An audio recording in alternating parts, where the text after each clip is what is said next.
네, 안녕하세요. LS증권의 염승환 이사입니다. 최근 저를 사칭하는 여러 유튜브 방송이나 카카오톡 채널들이 상당히 많은데요.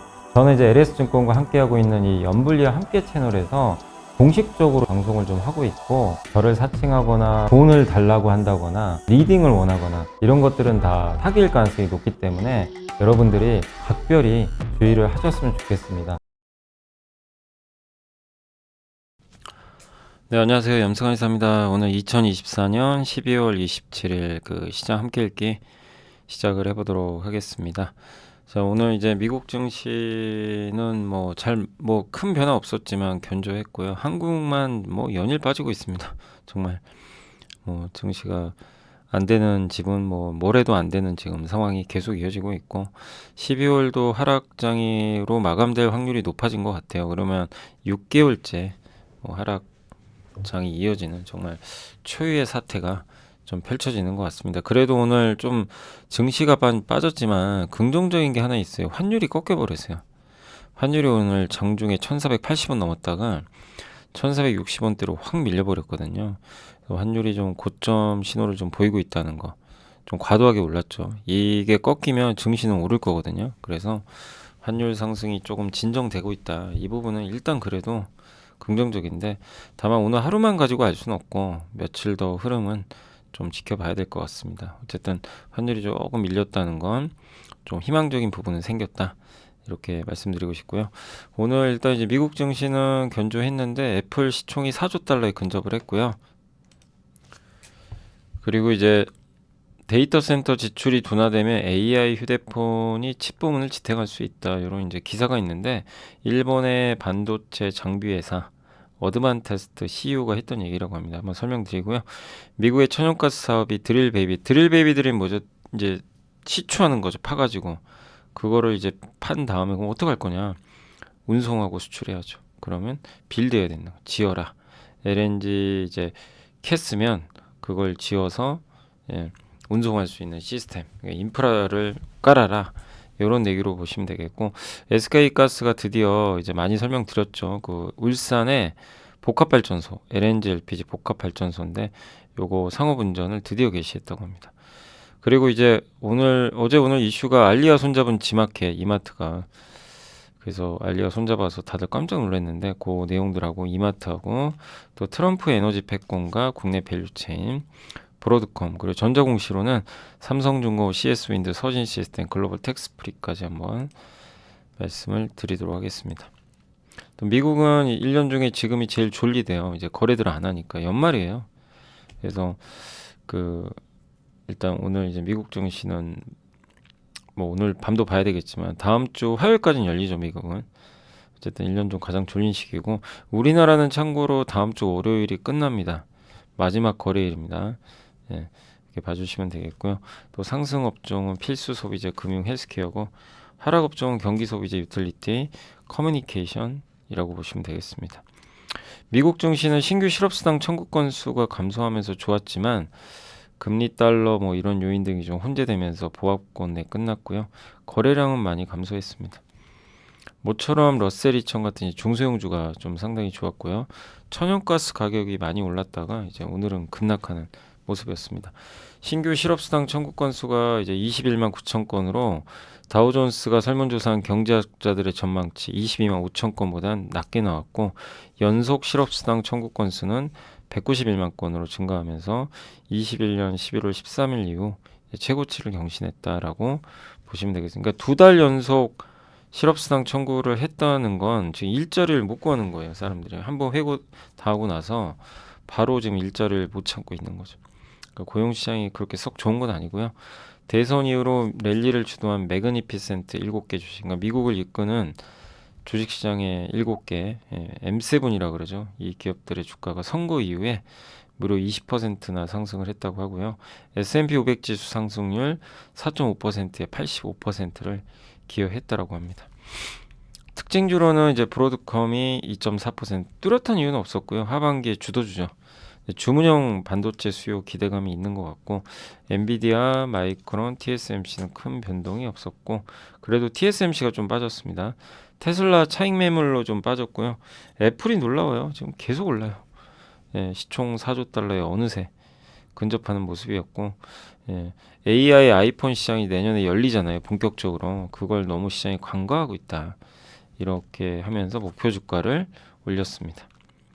토요타, 혼다, GM 같은 자동차주 올랐는데 일본 차가 급등했고요. 혼다와 닛산 합병 기대감, 요걸로 이제 경쟁자가 줄 것 같고, 토요타는 자기 자본 이익률 목표를 2배로 늘릴 계획을 발표할 거래요. 그런 보도가 있었어요, 외신에서. 그래서 급등을 했습니다. 혼다는 16년 만에 이제 최고의 한 주를 기록했습니다.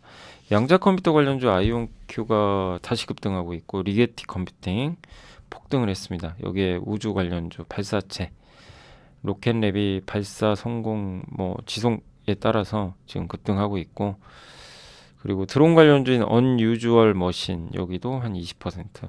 여긴 미국 때문에 이렇게 올랐다기보다는 중국 등 이제 해외 업체 의존도, 이제 어떤 부품이나 이런 것들 공급망을 좀 의존도를 낮추겠다라는 소식이 좀 전해지면서 강세를 보였다라고 보시면 되겠습니다. 그러니까 중국이 드론이나 드론 부품 이런 거 1등이잖아요, 거의. 요거를 좀 이제 축소하겠다라는 게 호재로 작용했습니다. 데이터 센터 지출이 둔화되면 AI, 오늘 그래서 우리나라에 반도체 장비 회사들이 좀 많이 올랐어요. 검사 장비가. 요 뉴스로 보시면 돼요. 파이낸셜 타임즈. 그래서 빅테크의 AI 투자가 흔들리면, 그러니까 CEO가 뭐라고 했냐면요. 어드반테스트는 세계 1위에 반도체 웨이퍼 있죠. 동그란 그거 테스트에는 세계 1위 기업입니다. 미국 대형 기술 그룹들이 AI에 대한 지출이 둔화될 조짐을, 그러니까 내년에 지금 AI 투자 어마어마하게 해놨죠. 이게 좀 꺾일 거래요. 조금씩은 둔화되면서. 계속 막대한 투자를 할 수는 없거든요. 이거는 사실 엔비디아한테 안 좋은 뉴스죠. 근데 어드반테스트 CEO가 그렇게 언급을 했고, 그동안 얼마나 많은 투자를 했습니까? 근데 이 CEO는 하락세는 오래가지는 않겠지만 현재 시장의 하이퍼스케일러, 여기는 초대용량 이제 데이터 센터라고 보시면 돼요. 하이퍼스케일러가. 현재 시장에 하이퍼스케일러가 집중되어 있기 때문에 데이터 센터 구축이 둔화가 되면 공급망에 큰 변화가 생길 수 있다. 반면에 AI 스마트폰 쪽은 지금 기대감이 많이 낮잖아요. 수요는 느리지만 빠르게 증가할 수도 있다. AI 핸드셋, 그러니까 AI 스마트폰에 킬러 앱이 나온다면 사람들은 휴대폰을 교체할 거다. 그러면 엄청난 일이 벌어질 것이다. 그래서 내년에 한번 저게 현실화 될지는 한번 지켜봐야 되겠습니다. 어드반테스트는 엔비디아의 고사양 GPU 검사 장비 주요 공급 업체입니다. 그래서 이런 이제 웨이퍼, 메모리하고 이런 기기를 만들고요. 저기다 웨이퍼 같은 거 놓고 테스트를 해주는 거죠. 여기는 비메모리. 메모리는 HBM, 비메모리는 이제 AI용. 그 다음에 여기 이제 요 메가트로닉스 서비스 지원, 이쪽은 이제 그 매출이 좀 플랫합니다. 그러니까 요 두 개가 주력이고요. 여기는 조금 이제 정체돼 있다라고 보시면 돼요. 산업용으로 보시면 되겠죠. 근데 웨이퍼 테스트를 어떻게 하냐면 이렇게 하는 거예요. 처음에 동그란 웨이퍼를요, 고온 고전압을 가해요. 그러니까 열과 압력을 팍팍 넣어버립니다. 그래서 얘가 불량이 있는지 없는지를 파악해요. 없네? 그럼 넘어가요. 그럼 뭘 하냐면 온도를 막 변화시켜요. 막 고온에서 아주 차갑게 만들고. 그래서 여기서 못 견디면 불량. 그리고 그 다음에 이제 회로를 재구성하고 수정을 합니다. 그 웨이퍼를 결함이 있는지 그런 것도 한번 보고, 그리고 나서 다시 한번 재검사를 또 해요. 저 회로죠, 회로. 여기 선 그어진 거, 이런 것들. 그리고 요건 이제 패키징, 칩을 기판에 붙인 거죠. 그거를 저런 식으로 요런 걸 다 하고 있어요, 어드반테스트가. 근데 HBM만 따로 떼놓고 보면 요게 이제 처음에 아까 버닝 테스트, 열과 전압 테스트를 먼저 하고, 추운 곳 그러니까 따뜻한 곳 차가운 곳 다 테스트를 한 다음에 수리한 다음에 또 한번 테스트를 또 하는 거죠. 그리고 나서 여기는 칩을 이제 잘라서 칩을 위에다 적층시키죠. 스태킹. 이 HBM은 8단 12단이니까 이거 쌓는 거죠. 이렇게 쌓아진 요 웨이퍼 위에서 다시 한번 또 검사를 해야 돼요. 근데 보통 요 네 가지를 어드반테스트는 다 하는 걸로 알고 있어요, 한 번에. 근데 문제는 뭐냐면 한 번에 다 하면요, 여기서 불량이 나도요 그냥 써야 돼요. 여기까지. 중간에 뺄 수가 없어요. 그래서 지금은 이제 어떻게 하냐면 버닝 테스트 한 다음에 이제 불량품이 있으면 보내요.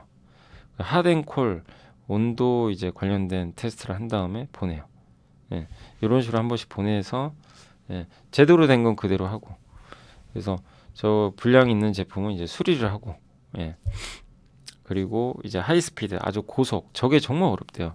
저 고속 스피드 테스트 하는 거는 특히 HBM3E 이상 버전으로 저걸 하는 거는 사실상 전 세계에 여기 그 어드반 테스트밖에 없다고 합니다. 우리나라의 YC도 비슷한 걸 하거든요. 하는데 HBM3 정도까지 하는 걸로 알려져 있고요.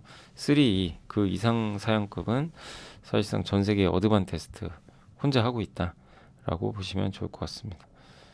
그래서 이런 이제 웨이퍼 테스트 과정이 있다는 거. 이게 서울대학교 투자연구회에 들어가시면 SMIC죠. 거기 이름이 SMIC. 거기 홈페이지 들어가시면 요 어드반 테스트 자료 있으니까 한번 그걸로 또 공부하시는 것도 좋을 것 같습니다. 근데 이렇게 완성된 첨단 칩이 웨이퍼를 절단할 때부터 완제품 조립될 때까지 10에서 20회 테스트 되거든요. 굉장히 많은 거예요. 5년 전에는 한 자릿수만 테스트를 해요. 저를 여러 번 하면 검사 장비가 더 많이 필요한 거죠. 시간도 연장돼요. 이전보다 3, 4배 더 오래 걸려요. 테스트하는데. 하나가 잘못되면 뭐 어마어마한 손실을 보거든요. 비싸니까.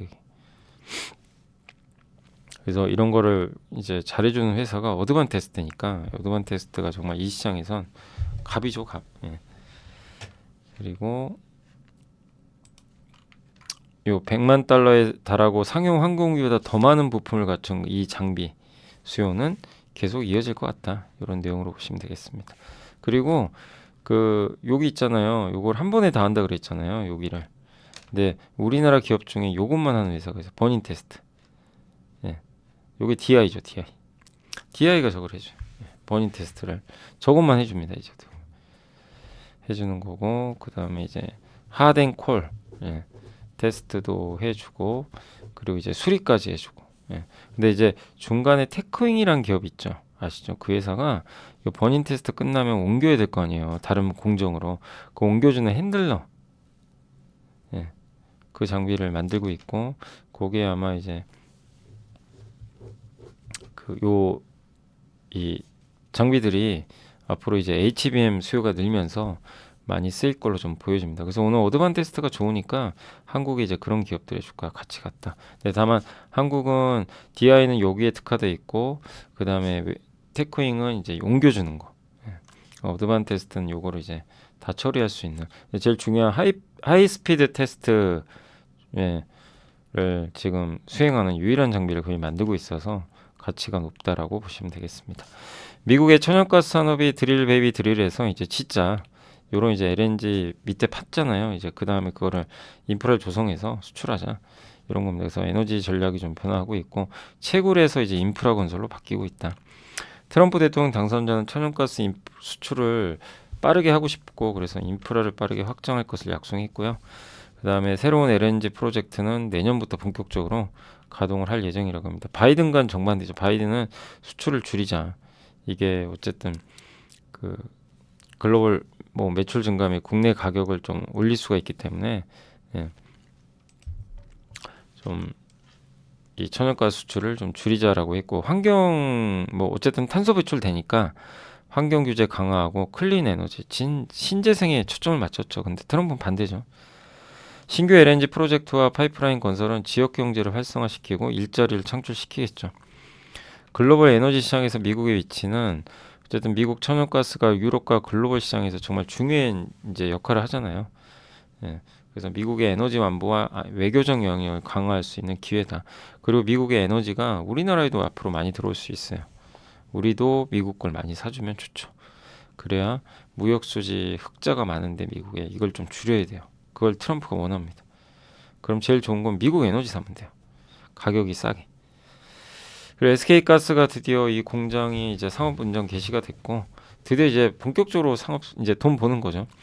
울산 GPS는 1조 4천억 투자해서 LNG로도 발전을 하고요. LPG로도 할 수 있는 겸용입니다. 근데 LNG 가격은 막 널뛰기를 하는 경우가 많아요. 그래서 비싼 LNG를 안 쓰고 LPG가 쌀 때 쓰는 거죠. 네. 그리고 LNG가 비싸지면 이걸 시중에 팔아버려요. 그래서 돈도 벌고. 발전 용량은 원전 한 기와 맞먹는 수준이고 280만 가구가 1년간 사용할 수 있고요. 연간 90만 100만 톤을 그 LNG를 코리아 에너지 터미널로부터 공급받아서 활용할 예정이라고 합니다. 그리고 울산 GPS는 22년 3월 착공 이후 올해 4월에 이 KT 저 LNG 터미널이죠, 보관하는 그 거기에 LNG가 도입되면서 5월 시운전에 돌입을 했고 이달 이제 운영의 안정성을 확보했기 때문에 상업 가동을 시작했습니다.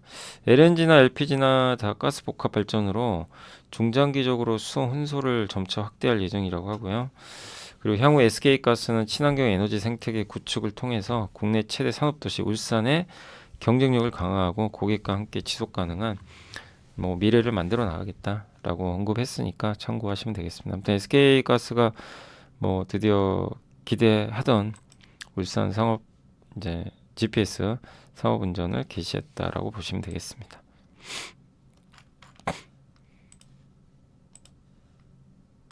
자, 그리고 이제 오늘 보고서는 주로 G마켓하고 이제 이마트 얘기가 많은데 알리와 손잡을 줄은 누구도 상상도 못했죠. 그래서 되게 좀 의외였죠.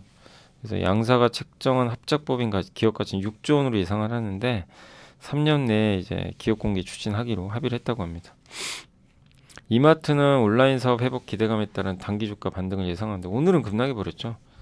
근데 어쨌든 G마켓 인수를 하게 되면 상각하거든요. 이 자산을 좀 이제 그 상각을 하는데 이게 연간 1,500억 수준의 영업이익 감소형이 좀 발생하고 있대요. 근데 영업이익 측면에서는 큰 폭 개선이 이루어지겠죠. 그리고 이마트 기업 가치가 PBR 0.2배 미만까지 하락한 원인은 온라인 사업에 대한 대규모 투자는 했는데 그게 없어요. 수익성이 우려되는 거죠. 이 부분이 이제 이마트 기업 가치를 떨어뜨린 요인 중에 하나 있고 합작법인 통해서 영업 환경을 좀 개선하고 투자금 가시성도 높아졌다. 그래서 단기적으로는 좋게 보고 있는데 대한통운을 상당히 좋게 보는 것 같더라고요. 고객사 이제 락인 효과, 시너지 창출 시 대한통운에도 중장기 수혜가 가능하다. 근데 신세계 그룹과의 물류를 올해 5월에 일단 맺었고 G마켓 SS 쓱닷컴 신세계 그룹 내 택배를 CJ 대한통운이 점단 처리를 하기로 합의를 했다고 합니다. 알리는 직구 물량의 80% 이미 대한통운이 처리한 상태고 그러니까 알리익스프레스의 직구 물량의 80%를 대한통운이 이미 담당하고 있는데 여기에 이제 이마트나 이런 게 추가가 되겠죠. 그래서 진정한 수혜주는 대한통운 아니냐 이렇게 시장에서는 보고 있는 것 같습니다. 네이버는 경쟁 심화 우려가 좀 있습니다. 왜냐하면 G마켓과 알리익스프레스가 또 합치면 규모의 경제가 좀 나올 수도 있다 보니까 네이버한테는 좀 부담이지만 다만 네이버도 여전히 뭐 잘하고 있고 또 팀원 위메프 사태로 불신이 생겼죠. 그래서 오히려 네이버나 쿠팡으로 더 쏠리고 있는 것 같아요. 내년에 별도의 또 앱을 만들죠. 쇼핑. 그게 얼마나 성과있는지. 그러니까 된다 안 되냐보다도 내년을 기대해보자. 내년에 그 새로운 그 앱이 나와서 뭐 얼마나 흥행할지 그걸 좀 봐야 되겠습니다. 이마트는 이진엽 연구원님이 긍정적인 거는 이제 합작회사 유효지분율 낮아지면서 지분법 회사로 변경된다. 그러면 영업이익에는 아까 말씀드린 그 손실 부분이 반영이 안 되는 거죠. 지배순이익도 한 100에서 200억 정도 개선될 걸로 보고 있습니다.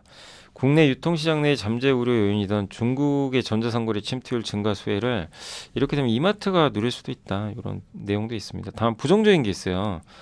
우리가 이제 중국 자본을 좋아하는 편이 아니죠. 중국 자본에 대한 국내 소비자들의 반감 형성. 이런 부분들은 이제 좀 부정적일 수 있는 거죠. 그리고 중국으로 개인정보 유출. 근데 이 부분에 대해선 합작 회사가 명확하게 설명을 해줘야죠.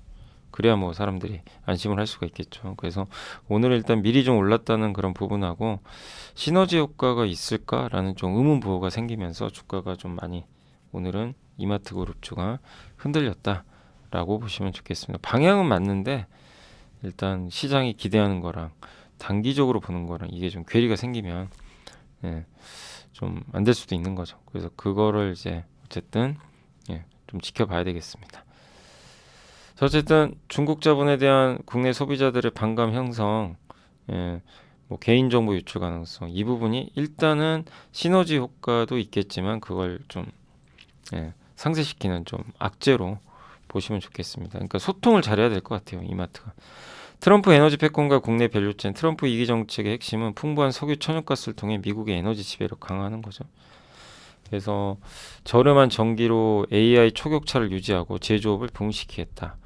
과거 트럼프 1기에도 셰일 혁명에 더해서 정책 지원을 등에 업고 석유 천연가스 가격 생산은 빠르게 늘었거든요. 천연가스는 석탄에 비해 탄소 배출이 적고 원전 재생에너지보다 수요 변화의 유연성이 높은 그 장점이 있죠. 예. 그래서 앞으로 대세는 뭐 LNG가 될 가능성이 높고요. 미국 LNG 수출할 때 한국이 정말 중요한 파트너죠. 미국은 작년에 카타르 제치고 세계 최대 LNG 수출국이 됐거든요. 예. 그래서 EU는 40%에 달하는 러시아 천연가스 의존도를 0으로 낮출 거예요. 2030년까지. 예. 그렇게 되면 이제 주요 타겟은 이제 유럽이 되지 않겠냐라고 보는 것 같습니다. 미국 LNG 수출에 있어서 어쨌든 한국은 중요한 역할을 해줄 수 있다. 그리고 LNG 가격 하락에 영향을 받는 게 유틸리티 한전이죠. 유틸리티 가격 저게 LNG 발전 비중이나 석탄 발전 비중이 낮아지면 예, 어쨌든 유틸리티 이런 걸 원료로 해서 이제 그 전력을 생산하는 유틸리티 업종한테는 좋죠. 원료비가 한전이 얼마나 고생했어요. 2022년에 역대급 적자 봤죠. 한 20조 까먹었잖아요. 유가랑 금리 때문에. 네, 이게 완전 반대로 가는 거죠. 그 직수입 물량이 좀 많이 증가했고요.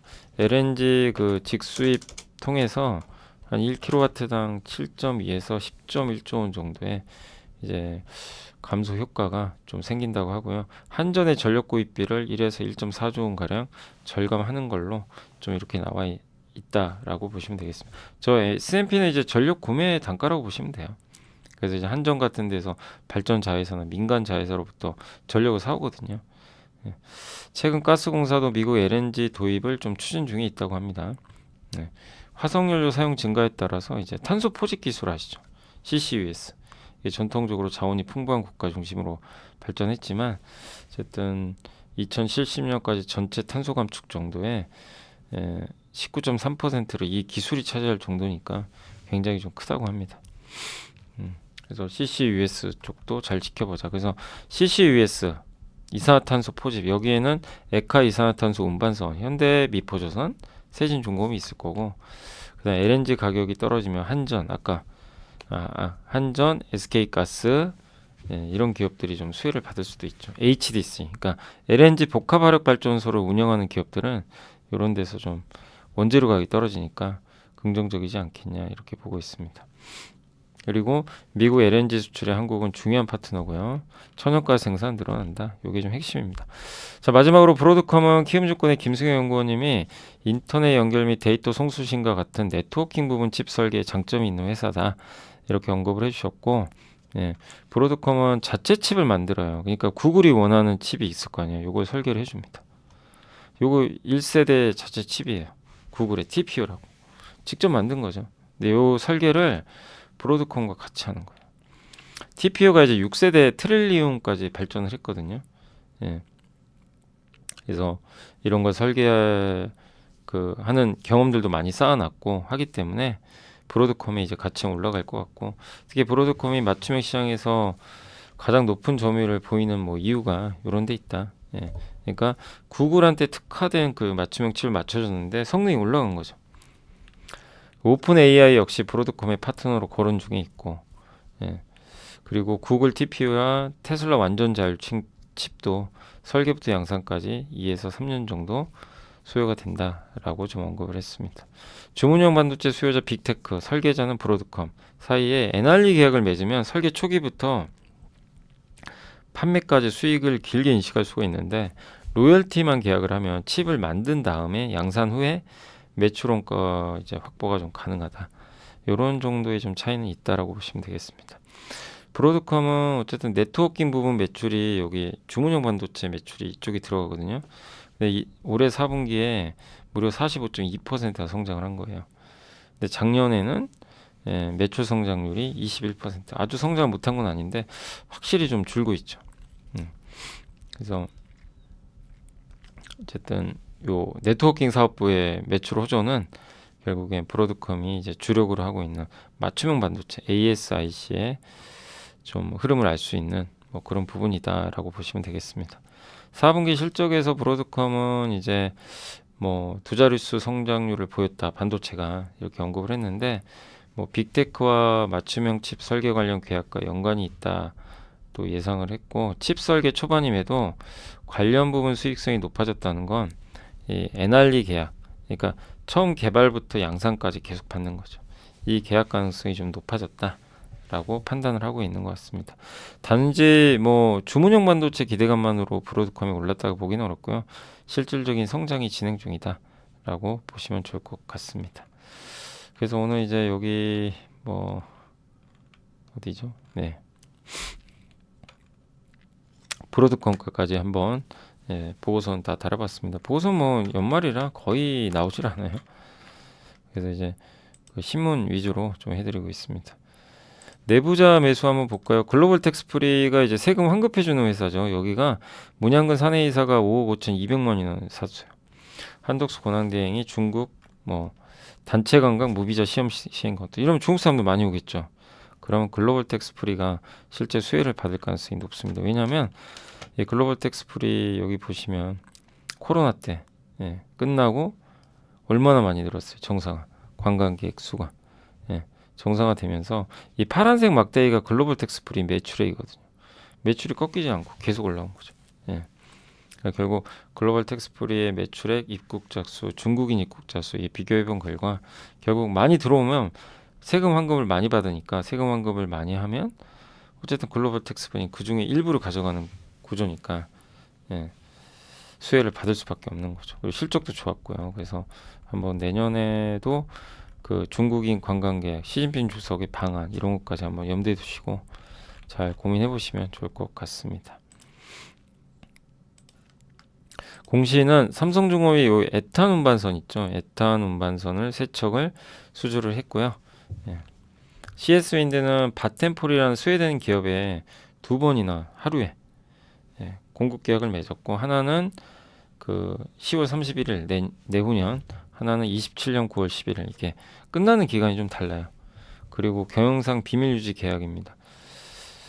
그리고 매출액의 2.5% 이상인 예상을 하고 있고요. 그 이상이 돼야 이제 돼서 어쨌든 매출액의 2.5%면 뭐 아주 많은 건 아니죠. 아주 많은 건 아닌데 어쨌든 저걸 두 개를 연속해서 지금 공시를 했기 때문에 긍정적이고 특히 바텐폴은 스웨덴 정부가 100% 소유한 국영 전력 기업입니다. 그래서 뭐 독일 뭐 이런 사업들을 하는 것 같아요. 그래서 이런 다양한 에너지 사업을 하거든요. 그래서 CS윈드한테는 좋은 또 고객사가 되지 않겠냐 이렇게 보고 있고요.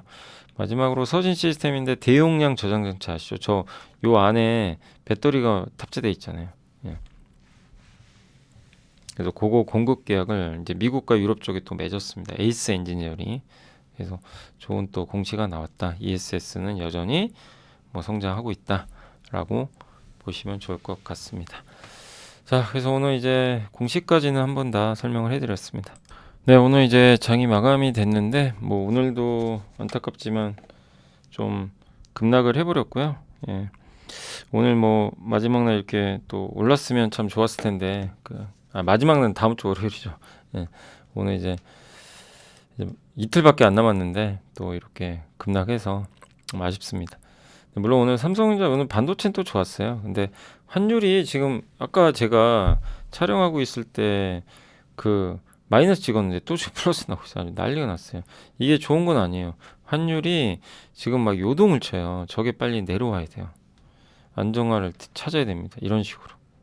그래야 증시가 레벨업을 할 수가 있는데 지금 그러질 못하고 있거든요. 그래서 어쨌든 환율이 좀 꺾이는 게 지금 무엇보다 좀 중요하다. 이렇게 좀 판단합니다. 그래서 오늘 좀 고점 신호는 보이는데 좀 불안정한 거죠. 이 부분이 어쨌든 증시에는 뭐 지금 현재까지는 좋게 작용하지 않고 있고 그래서 오늘 증시 2400 또 깼었어요. 장중에. 뭐 코스닥도 다시 저점 또 깼고 정말 답답하시죠. 보고 있으면 그냥 속 터지고 미국으로만 이게 다 가게 되는. 그리고 오늘은 또 외국인 또 팔았고 기관도 안 도와줬습니다. 근데 그나마 연기금 샀지만 금토가 오늘 이제 배당 락이죠. 오늘이 배당 권리가 소멸되는. 오늘 좀 팔아버렸다라고 보시면 되겠습니다.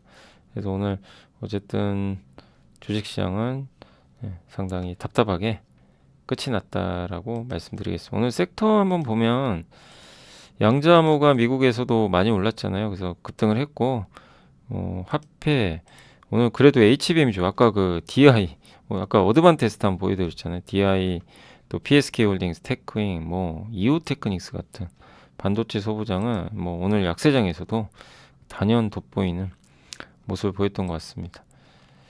2차 전지도 오늘 LG엔솔 좋았고요. 반도체 장비 전체적으로 좋았습니다. 그러나 많은 기업들이 빠졌고 그 오징어 게임이 공개가 됐는데 좀 실망한 것 같더라고요. 오징어 게임에 대해서 시즌 2 그래서 그런지 아무튼 급락했어요. 그래서 오늘 좀 많이 빠졌고 흥행 실패로 보는 건지는 저도 잘 모르겠습니다. 오늘 그리고 SBS도 최근에 엄청 올랐는데 오늘 좀 빠졌고 스튜디오 드래곤도 이제 동반해서 그래서 오늘은 이제 오징어 게임 관련 기업들은 주가가 안 좋았던 것 같습니다. 그리고 오늘 이마트도 이게 나쁘냐 좋냐는 조금 더 봐야 돼요. 근데 아무튼 최근에 좀 많이 올랐었죠. 최근에 며칠 이렇게 올랐거든요. 그 트럼프 만나고 왔다는 것 때문에. 그러다 오늘 아침에 갭상승했다가 그냥 이게 아까 말씀드린 좀 그런 우려 요인들이 일부 좀 작용하면서 빠지지 않았나라는 생각을 좀 하고 있습니다. AI 관련주도 안 좋았고 교육주는 왜 빠지냐면 오늘이 이제 배당 나기만 해요. 배당 주는 만큼 빼버립니다. 그거 염두에 두세요. 배당을 주는 만큼 빼버려요 주가에. 그게 이제 배당 낙이죠. 배당 권리도 소멸되고. 그래서 오늘 좀 많이 빠진 거 중에 이번에 배당 낙이 있는 기업들은 좀 배당 때문에 빠졌구나 이렇게 생각하시면 돼요. 회사의 문제라기보다는. 그리고 오늘 엔터주도 별로 안 좋았습니다. 음식료도 좀 일부는 좀 많이 빠졌고요. 그래서 배당 많이 주는 기업들은 좀 오늘 빠진 게 좀 보입니다. 이렇게 확실히. 근데 그런 경우는 좀 일시적이라고 보시면 되겠습니다. 자동차도 오늘 좀 빠졌어요. 일부 기업들. 농업주도 좀 빠졌고 밸류업 관련주들 아무래도 오늘 배당 많이 주거나 이런 기업들은 좀 빠졌고 고려아연이 무려 15% 가까이 급락을 했습니다. 석유화학도 빠졌고요. 계속 안 좋은 것 같습니다. 석유화학. 그래서 오늘은 정말 반도체하고 양자암호만 좋았던 것 같아요. 반도체 양자암호만 선전했고 대부분 좋지 않았습니다. 오늘 삼성 하이닉스 좋았지만 고려아연 급락했고 조선주 오늘 좀 쉬어갔고요. 그리고 포스코인터 빠졌고 아모레퍼시픽도 안 좋았습니다. 두산박해, 삼성카드, 삼성증권도 여기 이제 배당락 때문에 그래요. 오늘 배당락 때문에 지수가 항상 배당락이 있으면 빠지긴 하는데 그래도 좀 돌아섰으면 좋았을 텐데 그게 아쉽고 코스닥은 반도체 소부장이 날이었고 시총 상위 2차전지 바이오 이런 쪽은 썩 좋지가 않았다라고 말씀드리고 반도체만 선전했던 하루였던 것 같습니다. 오늘 코스피 쪽에서는 DI, 제주은행, 가온전선 이런 기업들이 좋았고 고려아연, SBS, 이마트, 키움증권, 삼성증권, 현대엘리베이 고배당주랑 이제 이슈가 어느 정도 좀 끝나가는 기업들은 많이 빠지는 모습이었고 코스닥 쪽에서는 오늘 ALT 스마트레이더 시스템 여기 스마트레이더 시스템은 이제 자율주행 관련주죠. 그리고 PSK 홀딩스, 테크윙, 이제 HBM 관련주, 이오테크닉스 다 분위기가 좋았는데 다만 오늘 위직 스튜디오나 미디어 회사들 있죠. 또 오징어 게임 시즌2 기대감이 있던 기업들은 오늘 좀 안 좋았고 카페24도 최근에 4만원까지 갔다가 최근에 다시 급락하면서 3만원 초반까지 또 내려오는 그런 분위기 같습니다. 화장품도 좀 별로 안 좋았고요. 그래도 오늘은 명확해요. 명확한 건 뭐냐면 확실히 오늘은 그냥 반도체 좋았다. 안 좋은 장이었지만 반도체가 좋았다라는 말씀을 전해드리면서 오늘 시황은 여기서 좀 마무리를 하도록 하겠습니다. 자, 어쨌든 오늘 주식시장 답답했고 이제 다음 주 월요일 하루 남았는데 제가 다음 주 월요일은 사실 좀 일정 때문에 시장 함께 읽기는 못 하고요. 시장 함께 읽기는 하지 못하고 그거 합니다. 이제 제가 하는 거는 내일 함께 배우기 총 3개 올라가요. 그래서 토요일 내일 올라가고요. 그 다음에 다음 주 월요일 날 시장 함께 읽기 대신에 그때 제가 미국에 드릴 베이비 드릴 한번 자료 만들어 봤거든요. 그 내용 올라가고 1월 1일 날은 제가 뭐 인사도 좀 드릴 겸 해서 아주 짤막한 또 영상을 하나 찍어 놨거든요. 그래서 내일 그다음 다음 주 월요일 1월 1일 이렇게 세 번에 걸쳐서 영상이 올라가니까 참고해 주시면 좋겠습니다. 그래서 오늘 시장 함께 읽기는 올해는 오늘이 마지막입니다. 오늘이 마지막이고 내년에 시장 함께 읽기는 다시 찾아뵙도록 하겠습니다. 일단 다음 주 월요일은 시장 함께 읽기는 없고 함께 배우기만 있으니까 참고해 주시면 감사하겠습니다. 자, 올 한 해 너무나 감사드리고요. 정말 힘들고 늘 죄송스럽고 한국은 왜 이렇게 안 될까? 뭘 해도 안 되고 미국은 뭘 해도 되고 이런 상황으로 그냥 한탄하다가 끝나는 것 같습니다. 그러나 내년엔 제발 좀 이런 분위기가 바뀌기를 기대를 한번 해보도록 하겠습니다. 정말 이번 한 주도 너무 고생하셨고 1년 내내 너무 수고하셨고요. 저는 내년에 또 찾아뵙겠습니다. 새해 복 많이 받으시고요. 늘 감사드립니다. 감사합니다.